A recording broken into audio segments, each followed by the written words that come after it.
শুরু করছি mad for you পর্ব সংখ্যা 10। লেখিকা তানিয়া খাতুন। সতর্কবার্তা: অতিরিক্ত রোমান্টিকতা যারা পছন্দ করো না তারা চাইলে গল্পটি স্কিপ করতে পারো। কিছু কথা। আজ আমাদের সবার প্রিয় জয় আমিরের বার্থডে ছিল, তো সবার প্রথম আমরা তাকে বার্থডে উইশ করব। হ্যাপি বার্থডে জয় আমির। চলো গল্পে ফিরি। কলেজের গেটটা পেরিয়ে রুহি আর সিমরান ঢোকে ভয়ে ভয়ে। দুইজনের মুখে অদ্ভুত এক চিন্তার ছায়া, যেন প্রতিটা পায়ে পায়ে আতঙ্ক। এই বুঝি ক্রিস সামনে এসে পড়বে।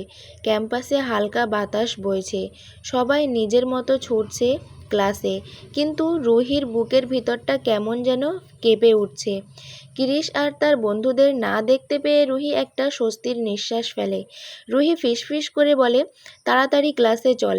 সিমরান ছোট্ট করে হেসে বলে, সব ঠিক আছে, কিন্তু আমি তোকে কি বলেছিলাম মনে আছে তো? রুহি হেসে বলে, হ্যাঁ হ্যাঁ মনে আছে রে, ছেলেদের সাথে বেশি কথা বলবো, এটাই আমি পারি না। দুইজন শান্তভাবে ক্লাসে বসে, যেন কিছুই ঘটেনি। কিন্তু রুহির মনে ক্রিসের চোখের সেই তীক্ষ্ণ দৃষ্টি ঘুরে ফিরে আসে। ক্লাস শেষে দুইজন যায় ক্যান্টিনে। দুপুরের ঠান্ডা বাতাসে কফির গন্ধ, চারপাশে হাসাহাসি, গল্পগুজব, সবকিছুই স্বাভাবিক। দুইজন এক কোণে চেয়ারে বসে, দূর থেকে একজনের তীক্ষ্ণ দৃষ্টি পড়ে রুহির উপর। ঠিক তখনই এক অচেনা ছেলে এসে সামনে বসে। চোখে বন্ধুত্বের ঝিলিক, মুখে মিষ্টি হাসি। ছেলেটা বলে, হাই, আমি সোহম। রুহি একটু অবাক হয়ে বলে, সরি, আমি কি আপনাকে চিনি? সোহম হেসে বলে, আরে না, আমি তো তোমাদের ক্লাসেই পড়ি। তুমি করে বলো, আপনি করে বলছো কেন? সিমরান পাশ থেকে কুনুই মেরে বলে, হাঁদারাম, সামনে ক্রিস বসে আছে, তোর দিকেই তাকিয়ে আছে। তুই ওই ছেলেটার সঙ্গে ভালো করে কথা বল, যেন ক্রিস রাগে তোর সাথে ব্রেকআপ করে নেয়। রুহি সঙ্গে সঙ্গে একটু হাসার ভান করে, তারপর বলল, ও হ্যালো, তুমি আমাদের ক্লাসে? সরি, বুঝতে পারিনি। নাইস টু মিট ইউ বলে হাত বাড়িয়ে দেয়। সোহমও হেসে হাত বাড়ায়। ঠিক তখনই ঝনঝন একটা ভাঙা কাচের আওয়াজে পুরো ক্যান্টিন স্তব্ধ হয়ে যায়। সবাই চমকে ওঠে। রুহি ভয়ে চোখ বন্ধ করে ফেলে। সিমরানের মুখ ফ্যাকাশে হয়ে যায়। ধীরে ধীরে চোখ খুলে রুহি দেখে সোহম মাটিতে পড়ে আছে, তার হাত কাটা, রক্ত গড়িয়ে মেঝেতে পড়ছে। চোখ ফেরাতেই রুহি দেখে ঠিক সামনে দাঁড়িয়ে আছে ক্রিস, হাতে কাচের ভাঙা বোতল, চোখ দুটো রক্তচোখের মতো লাল, তার নিজের হাত থেকেও রক্ত পড়ছে। চারপাশে চিৎকার, ছাত্রছাত্রীরা ভয়ে পালিয়ে যাচ্ছে। রুহির শরীর অবশ হয়ে আসে, চেয়ার থেকে মাটিতে পড়ে চেতনা হারায়। আমান দৌড়ে এসে বলে, ভাই তুই কি করলি এটা? ক্রিস দাঁতে দাঁত চেপে বলে, ওকে হাসপাতালে ভর্তি কর, কিন্তু যাওয়ার আগে ওর হাতটা পুরো কেটে দিবি। তার কণ্ঠে যেন ক্যান্টিন কেঁপে উঠল। রহিম বলল, রুদ্র, তোমরা যাও, ওরা সোহমকে তুলে নিয়ে যাবে। ক্রিস ঘুরে তাকায় সিমরানের দিকে। ক্রিস ঠান্ডা গলায় বলে, ওকে আমি ঠিক সময় হোস্টেলে দিয়ে আসবো, এখন তুমি যাও। সিমরান ভয়ে একবার রুহির দিকে তাকায়, চোখে জল, তারপর মাথা নেড়ে চুপচাপ চলে যায়। ক্যান্টিনে তখন শুধু টেবিলের উপর পড়ে থাকা কাচের টুকরো, মেঝেতে ছড়ানো রক্ত, আর ক্রিসের নিঃশব্দ দাঁড়ানো শরীর, যেন নীরবতা নিজেই চিৎকার করছে। রুহি ধীরে ধীরে চোখ খুলল। চোখের সামনে সবকিছু ঝাপসা, আলোটা নরম হলদে রঙের মতো। মাথা কেমন ঘুরছে, বুকের ভিতর ভারী একটা চাপ। সে কিছুই বুঝে উঠতে পারছে না। মিনিট দুয়েক পর চোখ একটু পরিষ্কার হতেই অবাক হয়ে চারিদিকে তাকায়।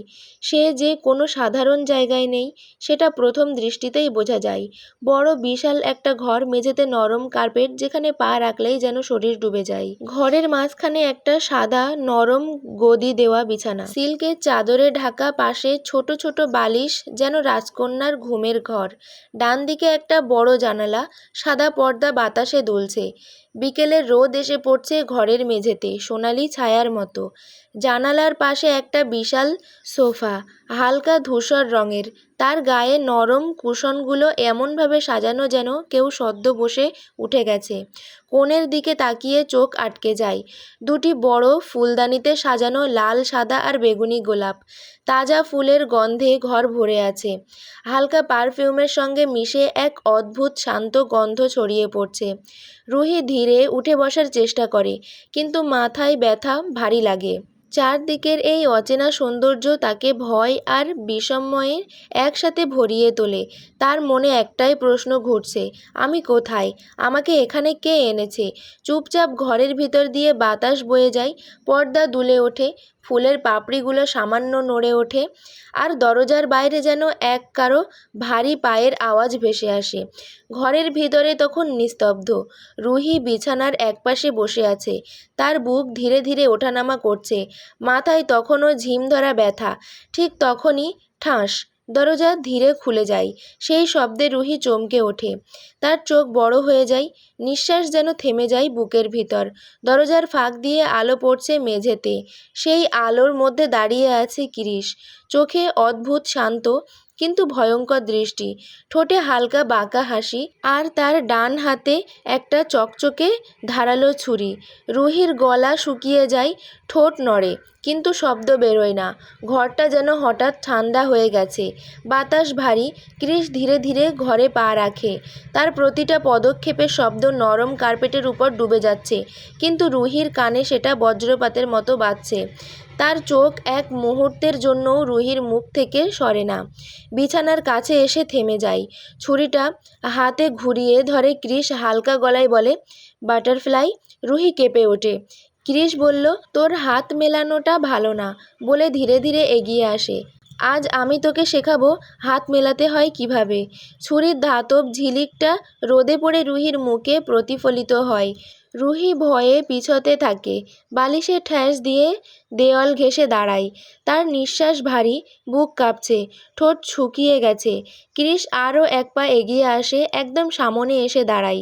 দুইজনের মাঝে শুধু সেই ছুরির ধারালো ঝিলিক আর জমে থাকা নীরবতা। বাইরে হঠাৎ এক ঝাপটা হাওয়া আসে, পর্দা উড়ে গিয়ে ঘরের আলো নিভে যায়। রুহির মুখে পড়ে কেবল কৃষের ছায়া, একটা ভয়, একটা পাগলামি আর একটা অব্যক্ত ভালোবাসার মিশ্রিত প্রতিচ্ছবি। কৃষ ধীরে ধীরে ঝুঁকে আসে, তার চোখে ক্রোধ, অপরাধবোধ আর ভালোবাসা মিলেমিশে এক অদ্ভুত ছায়া। হঠাৎ সে রুহির পা ধরে টানে, রুহি ভয় পেয়ে পিছনে হটে, কিন্তু ততক্ষণে কৃষ তাকে টেনে নিজের কাছে নিয়ে এসেছে। বিছানায় বসে পড়ে রুহির হাতটা শক্ত করে চেপে ধরে। বাটারফ্লাই, কোন হাত দিয়ে তুই হ্যান্ডশেক করতে যাচ্ছিলি? তার কণ্ঠে একটা দমিত ক্রোধ, একটা পুড়ে যাওয়া অভিমান। রুহি ভয় পেয়ে হাত সরিয়ে নিতে চায়, চোখে জল টলমল করে। কৃষ, প্লিজ ছেড়ে দিন, আমার ভুল হয়ে গেছে, আমি আপনার সব কথা শুনবো, আমি আর কাউকে ছুঁবো না, কারো হাত ধরবো না, প্লিজ কিছু করবেন না, প্লিজ ছেড়ে দিন। তার গলা কেঁপে ওঠে, অশ্রু ঝরে গলা বেয়ে। কৃষ এক মুহূর্ত স্থির থাকে, তারপর তীক্ষ্ণভাবে বলে, সরি বাটারফ্লাই, ভুল যখন করেছিস শাস্তি তাও পেতে হবে, তাই না? রুহি মাথা নেড়ে কাঁদতে থাকে। না কৃষ, প্লিজ কিছু করবেন না। কিন্তু কৃষের চোখে তখন আগুন, তার হাতে চকচক করছে একটা ধারালো ছুরি। সে ধীরে ধীরে রুহির ডান হাতটা তুলে নেয়, তারপর ছুরিটা রাখে তার হাতের তালুতে। রুহি তাড়াতাড়ি করে হাত ছাড়ানোর চেষ্টা করে, কিন্তু কৃষ দু হাতে তার কবজি চেপে ধরে রাখে। হঠাৎ ছুরির ফলার নরম চামড়া ভেদ করে ঢুকে যায়। রুহির মুখ থেকে ভেসে আসে এক দীর্ঘ যন্ত্রণাময় চিৎকার, আহ! কৃষ, না!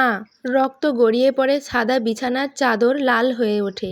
কৃষের হাতও কেটে যায় সেই ছুরির ধারেই, রক্ত দুইজনের হাত মিশে একাকার হয়ে যায়। রুহির চোখ আধবোজা, নিঃশ্বাস কাঁপছে, আর কৃষ চোখে আগুন, মুখে অদ্ভুত এক নীরবতা। সে হঠাৎ রুহিকে নিজের দিকে টেনে নেয়, রুহির পিঠে ধাক্কা খেতে তার বুকের সঙ্গে লেগে যায়।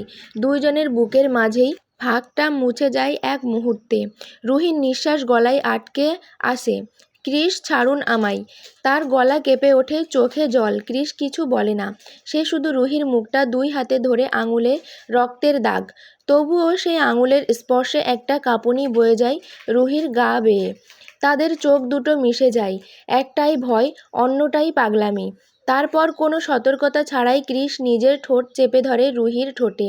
প্রথমে রুহির দম বন্ধ করে রাখে, ঠোঁট শক্ত করে চেপে রাখে, চেষ্টা করে তাকে ঠেলতে, কিন্তু কৃষের হাতগুলো তার গলায় থেকে ঘাড় বেয়ে নেমে যায় পিঠের দিকে, একটা হাত বেয়ে কোমরে, আর একটা মাথার পিছনে, আর সে ঠোঁটের গভীরে ডুবে যায়। রাগে, অনুশোচনায়, ভালোবাসায় সব মিলিয়ে এক উন্মত্ত চুম্বনে রুহি প্রথমে প্রতিরোধ করে, তারপর ধীরে ধীরে ভেঙে পড়ে। তার কাঁপুনি কমে আসে, চোখ বন্ধ হয়ে আসে। রক্ত, অশ্রু আর নিঃশ্বাস মিশে গিয়ে এক অদ্ভুত নীরবতা তৈরি করে। রুহির চোখে তখন ভয় আর চোখের কোণা বেয়ে গড়িয়ে পড়া জল। কিছুক্ষণ পরে ক্রিস ছেড়ে দিলে দুইজন দুইজনের দিকে তাকায়। ক্রিসের চোখে রাগ, কষ্ট, অনুশোচনা সব একসাথে মিশে গেছে। বিছানায় রক্তের দাগ, বাতাস ভারী হয়ে গেছে।